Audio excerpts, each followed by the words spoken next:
যারে দেখতে নারী তার চলন বাঁকা। এদেশে তো বিশেষ করে আওয়ামী লীগ এটা একটা তাদের লব্জ ছিল, এদের একটা তাদের বুলি ছিল, স্বাধীনতার বিপক্ষ শক্তি। স্বাধীনতার 50 বছর বিপক্ষে কোত্থেকে আসবে? স্বাধীনতার আজ 53 বছরে তারা তো মরেই গেছে কত, আর বাকিগুলো তো আপনারা ফাঁসি দিয়ে ফেললেন। এরা তো তাদের সন্তান এবং সন্তানেরও সন্তান, এদেরকে আপনারা রাজাকার কোন যুক্তিতে বলবেন? এগুলো মানুষ খায় না, মানুষ তো খায় নাই, মানুষ ক্ষোভে কষ্টে পুষেছিল এতদিন, বলতে পারে নাই, সেটার বহিঃপ্রকাশ হয়েছে। সেটা কীভাবে বললাম? জামাতের অস্তিত্ব বাংলাদেশে অনিবার্য। বাংলাদেশে জামাত এটা 70 সালের জামাত নয়, এটা 2024-এর জামাত। যেই জামাত অনেক বেশি দেশপ্রেমিক, অনেক বেশি দেশদরদি, অনেক বেশি দক্ষ, অনেক বেশি চৌকস এবং অনেক বেশি স্টেটমেন্টশিপ তাদের আছে, অনেক বেশি, যা আমাদের অনেকের মধ্যে নেই। তাদের মধ্যে সেটা আছে, তাদের মধ্যে দেশপ্রেম আছে, দেশাত্মবোধ আছে, এবং সেটা বোধ লব্জের মতো নয়, সত্যিকার অর্থে আছে, এবং রক্ত ঢেলে দেওয়ার মতো মানসিকতা আছে। আপনি জামাতের কোনো নেতাকে দেখছেন যখন তাদেরকে ফাঁসি দেয় তারা আত্মসমর্পণ করতে? তারা কিন্তু যদি আত্মসমর্পণ করতো, তারা যদি বলতো যে আমরা স্বাধীনতার সময় ভুল করছি, আমাদেরকে মাফ করে দাও, তাহলে কিছুটা হইলেও মাফ করে দিত। তাদের নাকে খত দিয়া তাদেরকে রাজনীতি করতে সুযোগ দিত। তারা যা বলতো শাসক গোষ্ঠী আওয়ামী সরকার, তারা যদি মানে নিত তাহলে তাদেরকে ফাঁসি দেয় না। তারা করছে তো? আমাদের শাসক গোষ্ঠী বরং পালাই গেছে, বেঈমানের পরিচয় দিছে। এরা তো বেঈমানের পরিচয় দেয় নাই, এরা ইমানদারের পরিচয় দিছে, সাচ্চা সৈনিকের পরিচয় দিছে, মানে অকুতোভয় সৈনিকের পরিচয় দিছে। মানুষ মরে একবার, ইমানদার ব্যক্তি মরে একবার, 10 বার মরে না। তারা প্রমাণ করছে, তারা আজকে বাংলাদেশের ইতিহাস তাদের নাম স্বর্ণাক্ষরে লেখা থাকবে। তাদেরকে আর এই গালি দিয়ে আর পার পাবেন না, আপনারা পার পাবেন না। কারণ এত জুলুম, অত্যাচার, নিপীড়ন, নির্যাতন, এত ভয়, ভীতি, মরণ, তারপরে হত্যা সত্ত্বেও তারা টিকে আছে একটা আদর্শ। এটা আপনার কাছে খারাপ লাগতে পারে, অনেকের কাছে খারাপ লাগতে পারে। তাদের যে ইমানি জোর এবং তাদের যে মানে দেশপ্রেমিক মনোভাব, তেজদীপ্ত মনোভাব, এটাই তাদেরকে মানুষের মনের ভিতরে স্থান করে নিয়েছে তারা। এই জন্যই সেনাপ্রধান মনে করেছে এই শক্তির কারণে, কারণ এই মুহূর্তে এই শক্তিটার দরকার আছে। আপনি মনে করেন জামাতের কোনো ব্যক্তি যদি হুঙ্কার দেয় না এখন কোনো ধরনের রক্তারক্তি করা যাবে না, তাহলে মানুষ অনেক হুঁশিয়ার হয়ে যাবে এবং অনেক বেশি শুনবে। এই মুহূর্তে এরা বিচক্ষণতার পরিচয় কীভাবে দিচ্ছে জানেন? এরা রাজনৈতিক দলের নেতাগুলোকে ডাকছে, কারণ তার জানে এদের পক্ষে লোকজন আছে, এরা তাদের লোকগুলোকে শান্ত করতে পারবে। এই মুহূর্তে দরকার শান্তি শৃঙ্খলা, ল অ্যান্ড অর্ডার সিচুয়েশন ঠিক রাখা। সেটার জন্যই তারা সেনাবাহিনী এই বিচক্ষণতার পরিচয় দিয়েছে সমস্ত রাজনৈতিক দলগুলোর, ইনক্লুডিং জামাত। কারণ জামাতের পক্ষে এদেশের এত লোক আছে এবং তারা তো যেনতেন লোক না, যেনতেন কর্মী না, তারা খুবই তেজি কর্মী এবং তারা খুব ডাইহার্টেড কর্মী, তারা সাচ্চা ইমানদার।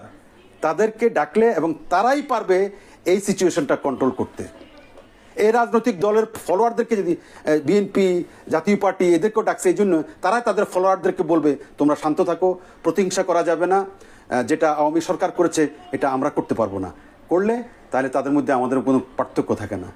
এই সেনাবাহিনী এই দূরদর্শিতার পরিচয় দিয়েছে, দিয়ে অন্যান্য সমস্ত রাজনৈতিক দলের সাথে জামাতকেও 1 নম্বরে ডাকার তার এই কৌশল, এবং আমি মনে করি এটা একটা কৌশল এবং এটা একটা তাদের বুদ্ধিমত্তার পরিচয় দিয়েছে যে বর্তমান সময়ের আইন শৃঙ্খলাকে স্বাভাবিক রাখার এবং দেশে যাতে নৈরাজ্য মানে না ছড়ায় সেটাকে স্বাভাবিক রাখার এই যে কৌশল তারা নিয়েছে, এই যে পলিসি তারা নিয়েছে, এটা প্রশংসা পাওয়ার যোগ্য।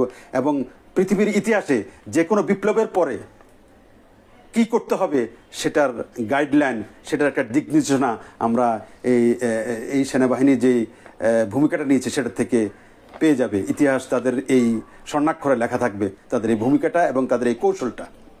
জামায়াতের অফিস খুলতে যাচ্ছে, দীর্ঘ বছর বন্ধের পর খুলতে যাচ্ছে। জামাতের কার্যক্রম থেকে আপনি আসলে কি প্রত্যাশা করেন বা জামাত থেকে কি আশা করেন? দেখেন, পরিষ্কার করে একটা কথা বলি, বাংলাদেশে জামাত থাকবে কি থাকবে না, বাংলাদেশের জামাতের রাজনীতি জামাত করতে পারবে কি পারবে না, এটার মালিককে, এটা বলার অধিকার কার আছে? একমাত্র জনগণের। কোনো এক্সিকিউটিভ পাওয়ারে, কোনো শাসক গোষ্ঠীর আপনার এক কলমের খোঁচায় জামাত নিষিদ্ধ হইতে পারে না।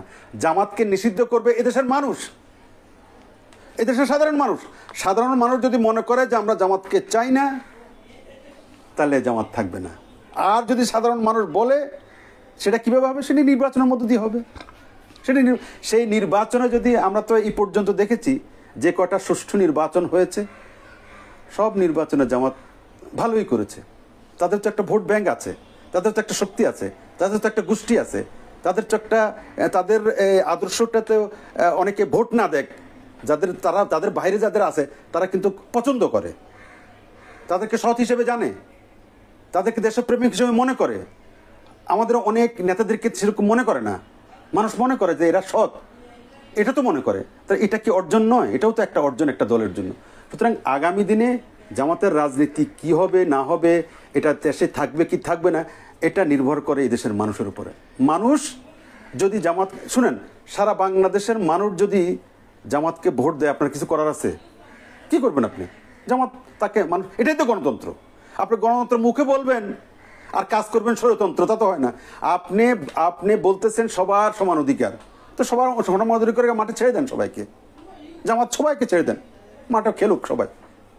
মাঠে খেললে আপনি যদি আসতে পারেন ওকে, জামাত আসতে পারলে ওকে। সুতরাং ওই কথা বলে আমার মনে হয় ওগুলো মানদাতার আমলের বলি, পুরানো বলি। এই ছাত্র সমাজ সেটাকে এই জারি জুরি ফাঁক করে দিছে।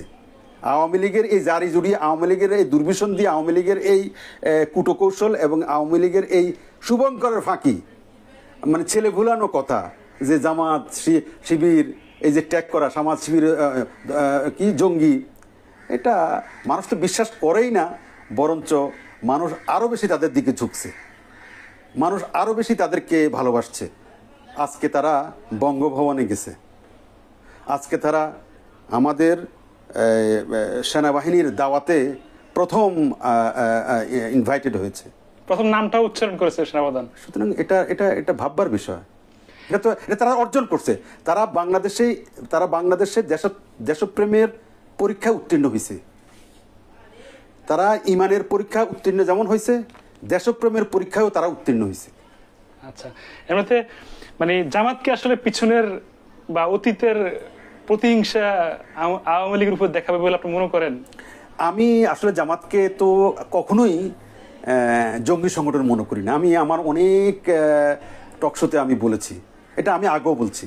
এবং আমি তো জাতীয় পার্টি করি, আমি বিএনপির বন্ধুদেরকেও বলি, আমি আওয়ামী লীগের বন্ধুদেরকে বলি, ভাই জামাত কখনোই, অন্তত আগামী, আমি এটা বলতাম আজ থেকে 15-20 বছর আগে, যে জামাত বাংলাদেশের রাজনীতিতে আপনারা যেরকম ভয় পান যে তারা দখল করে ফেলবে রাজনীতি, পার্লামেন্ট দখল করবে, দখল করবে, সেটা আরও অনেক দেরি আছে।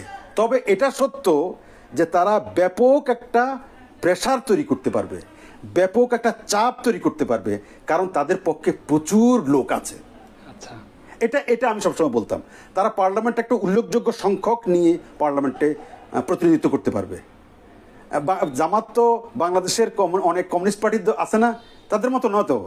বাংলাদেশের বহুত কমিউনিস্ট পার্টি আছে, তাদেরকে মানুষ চিনেও না, জানেও না, তাদের কোনো অবদান দেখেও না। কিন্তু এই জামাতের যে কর্মকাণ্ডের মধ্য দিয়ে, তাদের জাতীয় কর্মসূচির মধ্য দিয়ে এবং তাদের দেশপ্রেমের, তাদের যে বিভিন্ন বন্যার সময়, বিভিন্ন দুর্যোগ দুর্বিপাকে, তারপরে ইসলামের জন্য, সব মিলাইয়া সমাজের বিভিন্ন স্তরে তাদের পদচারণা দেখে মানুষ তাদের উপর খুশি আছে। এই খুশির মধ্যে তাদের ব্যাপক ভোট ব্যাংক আছে, সাপোর্ট বেস আছে। তো তারা বাংলাদেশের রাজনীতিতে একটা ব্যাপক প্রভাব বিস্তার করতে পারবে। তো বাংলাদেশের রাজনীতিতে প্রভাব বিস্তার করা ছাড়া এই মুহূর্তে যে তারা মানে পার্লামেন্ট দখল করে ফেলবে, বঙ্গভবন দখল করে দেশ পরিচালনা, আমি এটা আজ থেকে 10 বছর আগে এভাবে বলিনি যে না, তা এটা ভবিষ্যতে হবে কিনা আমি জানি না। আপনার এত ভয় পাওয়ার কিছু নেই। আর জামাত এমন দল নয় যে ওই মানে আফগানিস্তানের তালেবানের মতো তারা ক্ষমতা আসার পরে মেয়েদেরকে আসার সাথে সাথে মেয়েদেরকে একদম বোরকা পরায়া ঢাকায় রাখবে, একদম অফিস আদালতে মেয়েদেরকে যাওয়া বন্ধ করে দিবে, তারপরে দৌড়া মারবে, সঙ্গে সার করবে, তারপরে আপনার এই যে মানে মদের দোকানে একদম রাতারাতি বন্ধ হয়ে যাবে। এটা ভাবার কোনো যুক্তি নেই। জামাত একটা আধুনিক রাজনৈতিক দল।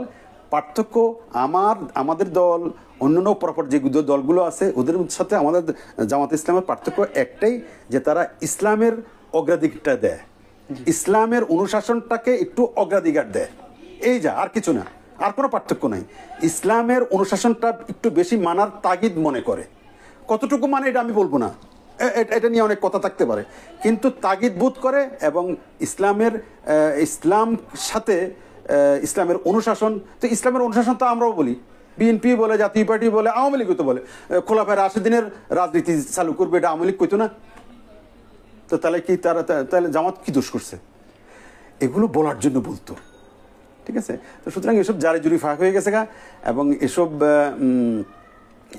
এগুলো যে মানে ছেলে ভুলানোর জন্য বলতো, এগুলো মানুষ বুঝে ফেলছে, যার জন্য সমাজে জামাতের যে একটা সরব উপস্থিতি, সমাজে যে জামাতের যে প্রয়োজনীয়তাটা সমাজ বিনির্মাণে ইসলামের